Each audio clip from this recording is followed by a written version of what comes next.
دعا کرو کہ ظہور امام ہو جائے، یہ روز کا قصہ تمام ہو جائے، دعا کرو دعا کرو دعا کرو۔ اعوذ باللہ من الشیطان الرجیم، بسم اللہ الرحمن الرحیم، الحمد للہ رب العالمین، الصلاة والسلام علی سید الانبیاء والمرسلین وعلی خاتم النبیین وشفیع المذنبین سیدنا و مولانا ابی القاسم محمد وعلی آلہ الطیبین الطاہرین المعصومین ولعنۃ الدائمۃ علی اعدائہم اجمعین، اما بعد فقد قال اللہ تبارک و تعالی فی کتابہ المجید، بسم اللہ الرحمن الرحیم، وَلَقَدْ كَتَبْنَا فِي الزُّبُورِ مِن بَعْدِ الذِّكْرِ أَنَّ الْأَرْضَ يَرِثُهَا عِبَادِيَ الصَّالِحُونَ۔ ہماری آج کی گفتگو کا عنوان ہے امام زمانہ علیہ الصلوۃ والسلام کے ظہور کی نشانیاں۔ اس سے پہلے ہم شرائط اور نشانیوں کے فرق کو بخوبی بیان کر چکے ہیں، صرف اس مطلب کی طرف اشارہ کر دینا مناسب ہے کہ نشانیاں ظہور کو نزدیک کرنے کا سبب نہیں بنتی، وہ شرائط ہیں جو ظہور کو نزدیک کرنے کا سبب بنتی ہیں۔ نشانیاں صرف ظہور کے نزدیک ہونے کا پتہ دیتی ہیں، ان کا کردار ظہور کو نزدیک کرنے میں بالکل بھی نہیں ہے۔ روایات میں نشانیوں کو مختلف انداز میں تقسیم کیا گیا ہے، جیسا کہ بعض نشانیاں متصل ہیں ظہور کے ساتھ اور بعض نشانیاں غیر متصل ہیں۔ اسی طرح بعض نشانیاں آسمانی ہیں اور بعض نشانیاں زمینی ہیں، لیکن اہم ترین تقسیم جو نشانیوں میں پائی جاتی ہے اور اس کو روایات میں بھی بیان کیا گیا ہے، وہ یہ تقسیم ہے کہ بعض نشانیاں حتمی ہیں اور بعض نشانیاں غیر حتمی ہیں۔ احادیث میں اس تقسیم کو بڑا واضح انداز میں بیان کیا گیا ہے، اور جن نشانیوں کو احادیث میں حتمیت کے ساتھ بیان کیا گیا ہے ان کی تعداد 5 ہے۔ جو حتمی نشانیاں ہیں یعنی ان کا ظہور سے پہلے واقع ہونا ضروری ہے، اور اس کو روایات میں اسی طرح بیان کیا گیا ہے۔ اور دوسرا یہ کہ یہ جو نشانیاں حتمی ہیں یہ ظہور سے نزدیک واقع ہوں گی، یعنی ظہور میں اور ان نشانیوں کے درمیان کوئی بہت زیادہ فاصلہ نہیں ہوگا۔ اگرچہ کہ غیر حتمی نشانیاں احادیث میں بہت زیادہ بیان کی گئی ہیں، جن میں سے اکثر نشانیاں محققین قائل ہیں کہ وہ متحقق ہو چکی ہیں، اس دنیا میں وہ نشانیاں ظاہر ہو چکی ہیں، جیسا کہ بنی عباس کی حکومت کا خاتمہ، یا کوفہ کے اندر سیلاب کا آنا، بعض مناطق میں زلزلے کا آنا، طوفان کا آنا، گناہوں کا عام ہونا، بے حجابی کا پھیل جانا، مردوں کا خواتین کے لباس پہننا اور خواتین کا مردانہ لباس پہننا، خواتین کا زین پر سوار ہونا، یہ اس طرح کی متعدد نشانیاں، گناہوں کا عام ہونا جیسے جھوٹ ہے، غیبت ہے، زنا کا عام ہونا، اس طرح کی متعدد نشانیاں جو کہ احادیث میں بیان کی گئی ہیں اور اس وقت دنیا میں ظاہر ہو چکی ہیں۔ یہاں مومنین ایک یہ سوال کرتے ہیں، اگر ان نشانیوں کے بعد امام کا ظہور متحقق نہیں ہونا تھا تو ان نشانیوں کو بیان کرنے کا مقصد کیا ہے؟ تو یہاں یہ بات واضح کر دوں کہ یہ نشانیاں بیان کرنے کا مقصد یہ ہے کہ جب ہم ایک طولانی راستے پر سفر کر رہے ہیں اور اس راستے پر کوئی بھی علامت نہ ہو تو وہ راستہ ہر انسان کو تھکا دیتا ہے، نہ صرف تھکا دیتا ہے بلکہ منزل تک پہنچنے سے مایوس کر دیتا ہے۔ ہم کسی بھی اگر سفر پہ جائیں اور اس راستے پہ اس سفر میں ہمارے سامنے کوئی علامات نہ آ رہی ہوں تو ہم اس سے جلد تھک جاتے ہیں یا مایوس ہو جاتے ہیں، لیکن اگر راستے میں نشانیاں آتی رہیں تو ہر نشانی کے آنے کے بعد انسان کے اندر ایک امید کی کرن پیدا ہوتی ہے۔ آپ لوگ خود سوچیں کہ یہ جو سفر ہے ابھی تک اس کو 1100 سال سے زیادہ کا عرصہ بیت چکا ہے، اگر اس دوران کوئی بھی نشانی ظاہر نہ ہوتی تو مومنین کے دلوں سے شاید امام کا ذکر ہی محو ہو جاتا اور لوگ بھول جاتے کہ ہمارے ساتھ کسی امام کے آنے کا وعدہ کیا گیا ہے۔ یہ نشانیاں ہی ہیں کہ جیسے جیسے کوئی نشانی ظاہر ہوتی ہے مومنین کے قلوب اس سے منور ہوتے ہیں اور لوگ متوجہ ہوتے ہیں اپنے امام کی طرف، اور اس چیز کا انتظار شدید کرتے ہیں کہ اب ہمارے امام آنے والے ہیں۔ یا یہ نشانیاں ہمیں یہ بتاتی ہیں کہ ہم صحیح راستے پر چل رہے ہیں اور جس کا وعدہ ہمارے ائمہ معصومین نے اور رسول اللہ صلی اللہ علیہ وآلہ وسلم نے دیا تھا وہ وعدہ متحقق ہو کے رہے گا۔ اور اس کے علاوہ یہ ائمہ کی طرف سے غیب کی پیشن گوئی بھی ہے جو کہ حرف بحرف درست ثابت بھی ہوتی ہے، اور اسی سے نتیجہ نکلتا ہے کہ جن ائمہ نے یہ نشانیاں بتائی تھی جب یہ صحیح ہیں تو انہی ائمہ نے جب ہمیں ایک امام کے آنے کا وعدہ دیا ہے تو یہ وعدہ بھی صحیح ہوگا۔ بہرحال یہ فلسفہ تھا ان نشانیوں کے بیان کرنے کا، لیکن جو سب سے اہم ہے وہ ہے حتمی نشانیوں کا بیان۔ کیا آپ کی خدمت میں عرض کروں کہ احادیث میں 5 علامات کو حتمی نشانیوں کے ذریعے بیان کیا گیا ہے۔ وہ 5 نشانیاں یوں ہیں: سفیانی کا خروج، یمانی کا خروج، آسمانی صدا، بیدا کے مقام پر زمین کا دھنس جانا اور قتل نفس زکیہ۔ یہ 5 علامات ہیں جن کو روایات میں حتمیت کے ساتھ بیان کیا گیا ہے۔ مختلف روایات میں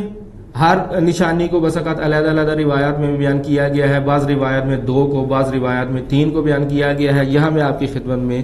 ایک ایسی روایت پیش کرتا ہوں جن میں ان تمام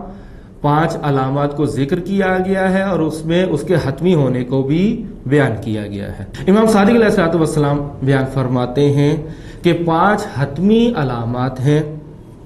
جیسے الیمانی والسفیانی والصیحہ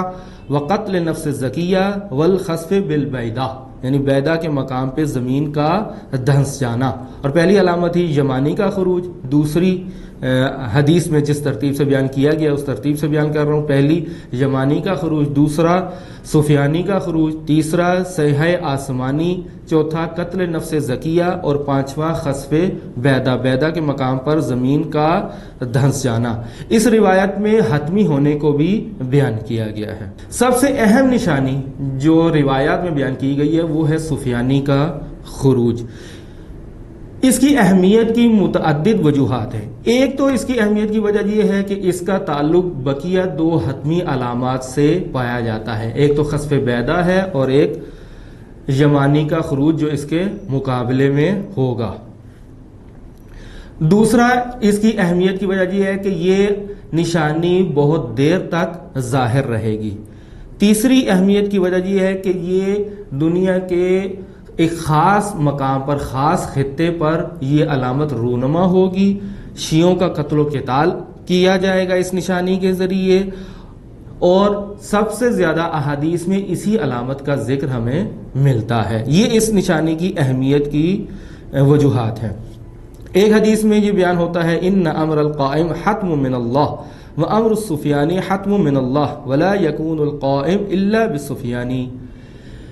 یعنی امام کا ظہور حتمیات میں سے ہے، سفیانی کا ظہور بھی حتمیات میں سے ہے، اور امام کا ظہور سفیانی سے پہلے نہیں ہوگا، یعنی اس میں 3 دفعہ اس کے حتمی ہونے کو بیان کیا گیا ہے۔ البتہ یہ شخص سفیانی، اس کا نام کیا ہے؟ روایات میں کسی حد تک اس کے بارے میں اختلاف پایا جاتا ہے۔ جو نام سب سے زیادہ مشہور ہے روایات میں وہ عثمان ابن انبسہ ہے، لیکن بعض روایات یہ بھی کہتی ہیں کہ اس کے نام کی کوئی اہمیت نہیں ہے، نام جاننے کی ضرورت نہیں ہے، جیسا کہ امام صادق علیہ الصلوۃ والسلام سے عبداللہ ابن ابی منصور نے سوال کیا کہ سفیانی کا نام کیا ہے، تو امام علیہ الصلوۃ والسلام بیان فرماتے ہیں کہ تمہیں سفیانی سے کیا مطلب، تمہیں سفیانی کے نام سے کیا غرض ہے؟ بس یہ ذہن میں رکھو کہ جب وہ 5 علاقوں پر قابض ہو جائے گا تو اس وقت اس امر کا انتظار کرو، یعنی ظہور کے منتظر رہو۔ اور اس روایت میں ان 5 منطقوں کا ذکر بھی کیا گیا ہے۔ وہ منطق ہیں شام کے، یعنی ائمہ کے دور میں جو شام کا علاقہ تھا، جو آج کا موجودہ شام، اردن اور فلسطین کے علاقوں کو شامل ہے، ان علاقوں میں سے 5 علاقے جب یہ حکومت بنا لے گا تو اس وقت اپنے امام کا انتظار کرو۔ ان 5 علاقوں کا نام احادیث میں بیان ہوا ہے: دمشق، ہومس، فلسطین، اردن اور کنسوری۔ یہ 5 علاقے روایت میں بیان کیے گئے ہیں۔ اس کی شکل و صورت کے بارے میں کہا گیا ہے کہ یہ انتہائی بد شکل انسان ہوگا، منحرف مسلمان ہوگا، دل میں امیر المومنین سے عداوت رکھتا ہوگا، اور ان کے ماننے والوں سے بھی شدید عداوت رکھتا ہوگا۔ اور بعض روایات میں آیا ہے کہ سفیانی کا خروج رجب کے مہینے میں ہوگا، جیسا کہ اس روایت میں بیان ہوا ہے السفیانی من المحتوم وخروجہ فی رجب، یعنی سفیانی کا ہونا حتمی ہے اور اس کا خروج رجب میں ہوگا۔ ومن اول خروجہ الی آخرہ 15 شہرا، اور اول خروج سے لے کے آخر تک اس کو 15 مہینے لگیں گے۔ 6 اشہر یقاتل فیہا، 6 مہینے میں یہ قتل و قتال کرے گا اور اپنی حکومت بنائے گا، اور وہی جیسا کہ عرض کیا کہ 5 علاقوں پہ اپنی حکومت قائم کرے گا، اس کے بعد 9 مہینے ان کے اوپر حکومت کرے گا۔ وَلَمْ يَزِدْ عَلَيْهَا يَوْمًا، اور روایت بیان کر رہی ہے کہ ایک دن بھی اس سے زیادہ نہیں گزرے گا۔ یہ امام صادق علیہ الصلوۃ والسلام کی روایت تھی جو میں نے آپ کی خدمت میں بیان کی ہے۔ رہا یہ سوال کہ یہ شخص کہاں سے خروج کرے گا، تو اس کے بارے میں مجموعہ روایات سے جو مطلب استفادہ ہوتا ہے، یہ شخص شام کے خشک و بے آب و گیا علاقے سے خروج کرے گا، اور اس کے بعد شام کے 5 علاقوں میں اپنی حکومت قائم کرے گا، اور اس کے بعد 9 مہینے یہ حکومت کرے گا۔ اور جن علاقوں پہ یہ حملہ کرے گا اور انہیں تباہ و برباد کرے گا، وہ شام ہی کا علاقہ ہے، بغداد تک، اور خصوصاً کوفہ اور خصوصاً مدینہ، یعنی یہ 2 شہر ہیں۔ مدینہ وہ شہر ہے جس میں رسول اللہ صلی اللہ علیہ وآلہ وسلم حکومت کیا کرتے تھے، اور کوفہ وہ شہر ہے جس میں امام زمانہ علیہ الصلوۃ والسلام نے حکومت کرنا ہے۔ انہی 2 شہروں میں یہ خصوصیت کے ساتھ ویرانی پھیلائے گا۔ بہرحال احادیث میں یہ نشانی سب سے اہم نشانی کے طور پر بیان کی جاتی ہے۔ اس کے علاوہ امام زمانہ علیہ الصلوۃ والسلام کے ظہور کی دوسری اہم نشانی اور حتمی نشانیوں میں سے یمانی کا خروج ہے۔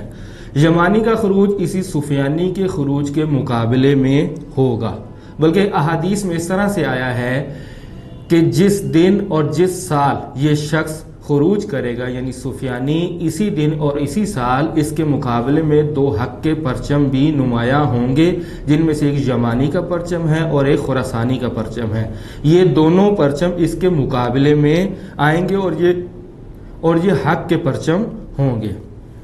بہرحال احادیث میں خراسانی کے خروج کو حتمیات میں سے شمار نہیں کیا گیا، لیکن یمانی کے پرچم کو حتمیات میں سے شمار کیا گیا ہے۔ یمانی ظاہر سی بات ہے کہ یہ یمن کے علاقے صنعا سے خروج کرے گا۔ اس کے بارے میں روایت میں کوئی بہت تفصیلات نہیں ملتی، لیکن ایک روایت یہاں آپ کی خدمت میں عرض کر دوں۔ روایت میں بیان کیا گیا ہے خروج السفیانی والیمانی والخراسانی فی 6 واحدہ فی یوم واحد، اور اسی طرح سے یہ روایات چلتے چلتے اور آگے اس میں بیان کیا گیا ہے ولیس فی الرایات رایہ، اور اس میں بیان فرماتے ہیں یعنی سفیانی و یمانی اور خراسانی ایک ہی سال میں خروج کریں گے اور ایک ہی مہینے میں اور ایک ہی دن میں خروج کریں گے۔ اور جو اہم مطلب اس روایت میں بیان ہوا ہے وہ یہ ہے کہ ان پرچموں میں سے یمانی کا پرچم سب سے زیادہ حق کی طرف رہنمائی کرنے والا ہوگا، اور اس کی وجہ بھی یہاں بیان کی گئی ہے۔ اس کی وجہ یہ بیان کی گئی ہے کہ وہ تمہیں تمہارے امام کی طرف رہنمائی کر رہا ہوگا۔ یہاں بعض محققین نے کہا ہے کہ شخص یمانی کا اپنے امام کے ساتھ ایک خصوصی رابطہ ہوگا اور وہ امام کی ہدایت پر مختلف اقدامات انجام دے گا۔ بہرحال آپ کی خدمت میں یہ عرض کر دوں کہ سفیانی کے باب میں بھی اور یمانی کے باب میں بھی جو ہم نے تفصیلات بیان کی گئی ہیں یہ یقیناً روایات میں بیان ہوئی ہیں، لیکن یہ ساری تفصیلات حتمیات میں سے نہیں ہے۔ حتمی ہونا صرف ان لوگوں کا خروج ہے، بقیہ جو تفصیلات ہیں ان کو حتمی ہونے کے ساتھ بیان نہیں کیا گیا۔ نشانیاں سمجھنے سے پہلے ایک مطلب بہت اہم ہے جس کی طرف ہمارے عام مومنین توجہ نہیں دیتے، وہ یہ ہے تطبیق کا مسئلہ۔ بعض لوگ نشانیوں کے باب میں مختلف چیزیں پڑھ لیتے ہیں، یہ مختلف چیزیں ان کے کانوں سے گزرتی ہیں، نشانی کو مکمل انداز میں نہیں پڑھتے یا مکمل انداز میں نہیں سنتے، اب جیسے ہی اس سے مشابہ کوئی واقعہ رونما ہوتا ہے تو کہتے ہیں یہ وہی نشانی ہے کہ جو امام کے ظہور سے متعلق بیان کی گئی ہے۔ در حالی کہ اگر ہم احادیث میں دیکھیں تو جو تفصیلات احادیث میں بیان ہوئی ہیں اس واقعہ خارجی میں وہ تفصیلات موجود نہیں ہیں۔ جیسا کہ ہمارے حالیہ دور میں داعش کا مسئلہ تھا، بہت سے لوگوں نے یہ کہنا شروع کیا کہ یہ وہی سفیانی کا خروج ہو سکتا ہے کہ جس میں امام کے آنے کا وعدہ دیا گیا ہے، در حالی کہ داعش کا جو خروج تھا اس کا قطعاً تعلق سفیانی کے ساتھ نہیں تھا۔ جیسا کہ سب سے پہلے تو یہی چیز جیسا کہ آپ نے سنی کہ سفیانی کا خروج رجب کے مہینے میں ہوگا، یہ 6 مہینے قتال کرے گا، اس کے بعد 5 علاقوں پر اس کا قبضہ ہو جائے گا۔ اگر ہم اسی طرف توجہ کریں تو داعش کے ساتھ یہ معاملہ نہیں تھا۔ اس کے علاوہ بعض روایات میں سفیانی کے حوالے سے مومنین نے سوال کیا ائمہ معصومین سے کہ جب وہ خروج کرے تو ہمیں کیا کرنا چاہیے، تو وہاں امام علیہ الصلوۃ والسلام ایک تو یہ بیان کرتے ہیں کہ 2 مہینے تو یہ تمہارے دشمنوں کے ساتھ ہی جنگ کرے گا، یعنی شیعوں پہ اس کا کوئی تعرض نہیں ہوگا، شیعوں کو اس کا کوئی نقصان نہیں پہنچے گا، اور اس کے بعد کہا ہے کہ تم ان علاقوں سے چلے جاؤ کہ جن علاقوں پہ سفیانی نے حملہ کرنا ہے۔ اور وہاں ایک بات خصوصیت کے ساتھ یہ ذکر کی گئی ہے کہ سفیانی کا ضرر تمہاری خواتین تک نہیں پہنچے گا، در حالی کہ اگر ہم داعش کو دیکھیں تو یہ بہت زیادہ تعرض کرتے تھے خواتین کے ساتھ، بس اس سے بھی ظاہر ہوتا ہے کہ سفیانی اور ہے اور داعش بہرحال ایک مختلف چیز ہے۔ اور یہیں سے یہ مطلب روشن ہوتا ہے کہ ہمیں جب بھی ہم کوئی واقعہ ہوتا دیکھیں جو احادیث میں بیان کی گئی علامات سے مشابہ ہو تو فوراً یہ نہ سمجھ لیں کہ یہ وہی نشانی ہے کہ جس کا روایات میں ہم سے وعدہ کیا گیا ہے، لہذا تطبیق کرنے میں ہمیشہ متخصصین کی طرف رجوع کیا جائے۔ دوسرا اس میں جو چیز اہم بتائی گئی ہے وہ یہ ہے کہ جب سفیانی خروج کرے گا تو اسی دن اسی کے ہمراہ اسی کے مقابلے میں یمانی بھی خروج کرے گا اور خراسانی بھی خروج کرے گا۔ پس اگر کوئی شخص دشمنان اہل بیت میں سے خروج کرتا ہے شام ہی کے علاقے سے اگرچہ کرے تو وہ سفیانی نہیں ہے کہ جس کو روایات میں بیان کیا گیا ہے۔ بہرحال علامات میں سے تیسری علامت وہ صدائے آسمانی ہے جسے صیحہ آسمانی کے نام سے یاد کیا گیا ہے، یہ بھی حتمی علامات میں سے ایک علامت ہے۔ اس کے بارے میں کہا جاتا ہے کہ یہ 23 رمضان کی رات کو سحر کے وقت آذان کے وقت یہ صدا سنائی دے گی اور ہر شخص اس آواز کو سنے گا، اور بعض روایات میں ہے کہ ہر شخص اس کو اپنی زبان میں سنے گا۔ بہرحال یہ ایک معجزاتی آواز ہوگی اور اس میں امام زمانہ علیہ الصلوۃ والسلام کے ظہور کے بارے میں بشارت دی گئی ہوگی۔ امام باقر علیہ الصلوۃ والسلام بیان فرماتے ہیں ینادی مناد من السماء باسم القائم علیہ السلام فیسمع من بالمشرق ومن بالمغرب، فرماتے ہیں کہ منادی ندا دے گا آسمان سے، امام علیہ الصلوۃ والسلام کے نام کی صدا دے گا، اور جو مشرق میں ہوگا اور جو مغرب میں ہوگا وہ اس کو سنے گا۔ یعنی یہ ایک ایسی صدا ہے کہ مشرق اور مغرب میں گونجے گی اور ہر کوئی اس کو قریب ہو یا دور ایک جیسے انداز میں سنے گا، یعنی ایسا نہیں کہ کچھ لوگ اس کو نزدیک سے سنیں گے اور کچھ لوگ اس کو دور سے سنیں گے۔ اور جیسا کہ کہا کہ یہ جبرائیل علیہ السلام کی آواز ہے، آسمان سے یہ آواز آئے گی، تمام عالم میں یہ آواز پھیلے گی اور ہر شخص اس کو اپنی زبان میں سنے گا، اور یہ آواز مومنین کے لیے رحمت کا باعث ہوگی اور دشمنان اہل بیت کے لیے وحشت کا اور عذاب کا باعث بنے گی۔ اور بیان فرماتے ہیں کہ جب یہ صدا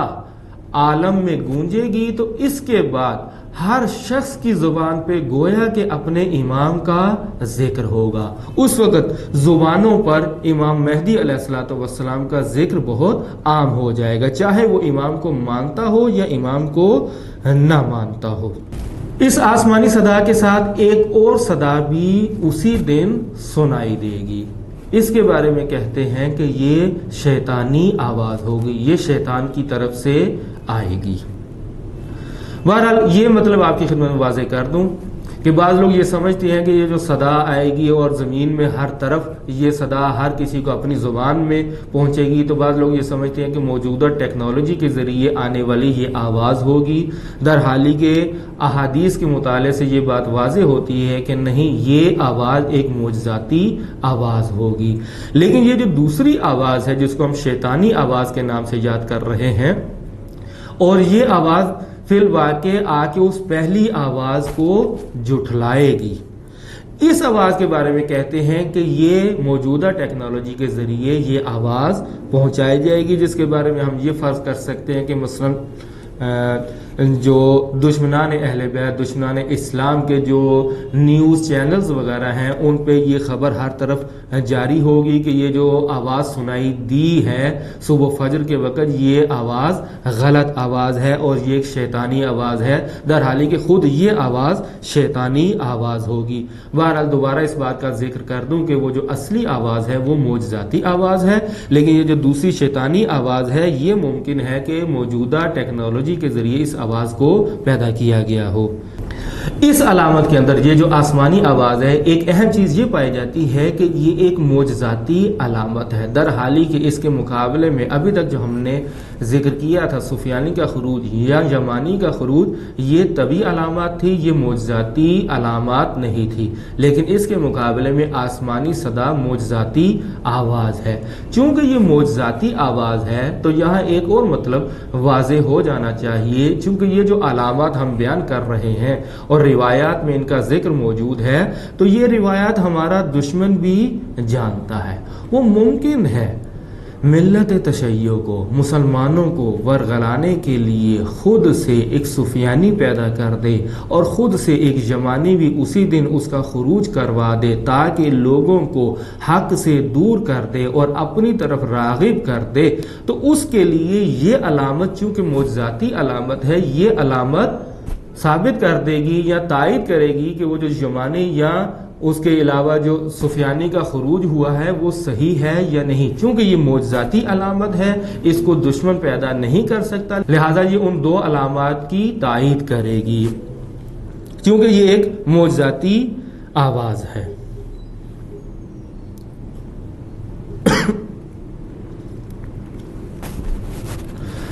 حتمی علامات میں سے چوتھی علامت ہے قتل نفس زکیہ، یعنی ایک انتہائی پاکیزہ انسان پیغمبر اکرم صلی اللہ علیہ وآلہ وسلم کی اولاد میں سے، یعنی سید پاکیزہ جوان نفس زکیہ کے نام سے اس کو یاد کیا گیا ہے، مسجد الاحرام کے اندر یہ شخص رکن و مقام کے درمیان میں قتل کر دیا جائے گا۔ بس یہ بھی ایک اہم علامات میں سے ہے اور اس کو روایات میں حتمی ہونے کے ذریعے بیان کیا گیا ہے۔ اور اس کے علاوہ مزید بیان کیا گیا ہے کہ قتل نفس زکیہ اور ظہور امام میں 15 دن سے زیادہ کا فاصلہ نہیں ہوگا۔ امام صادق علیہ الصلوۃ والسلام بیان فرماتے ہیں لیس بین قیام القائم و بین قتل نفس الزکیہ الا 15 لیلان۔ امام صادق علیہ الصلوۃ والسلام بیان فرماتے ہیں امام زمانہ کے ظہور اور قتل نفس زکیہ کے درمیان 15 راتوں سے زیادہ کا فاصلہ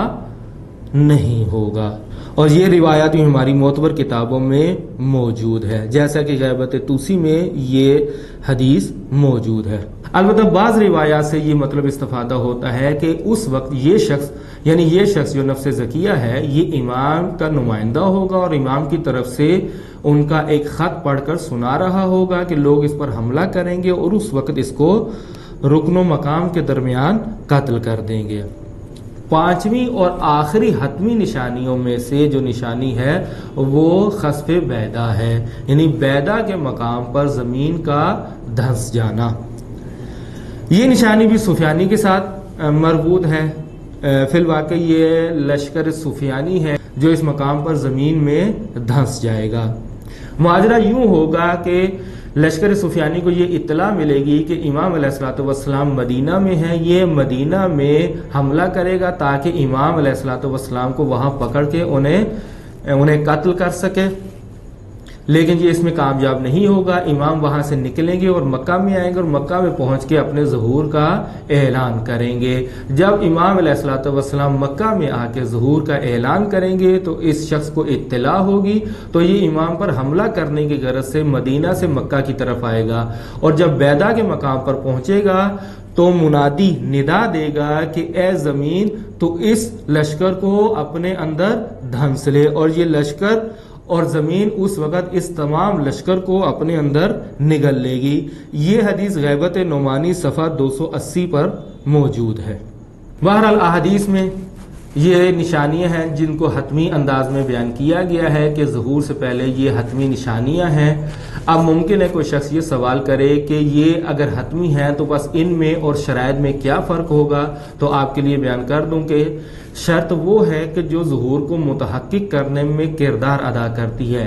در حالی کی یہ نشانیاں حتمی تو ہیں، اس کے بارے میں ہم یہ کہہ سکتے ہیں کہ یہ حتماً واقع ہوں گی، لیکن یہ ظہور کو انجام دینے میں ان کا کوئی عمل دخل نہیں ہوگا. پروردگار ہمیں توفیق عطا فرمائے کہ ہم معارف مہدوی کو اچھے انداز میں سمجھ سکیں اور صحیح معنوں میں امام کے ظہور کا انتظار کر سکیں. والسلام علیکم ورحمۃ اللہ وبرکاتہ. دعا کرو کہ ظہور امام ہو جائے.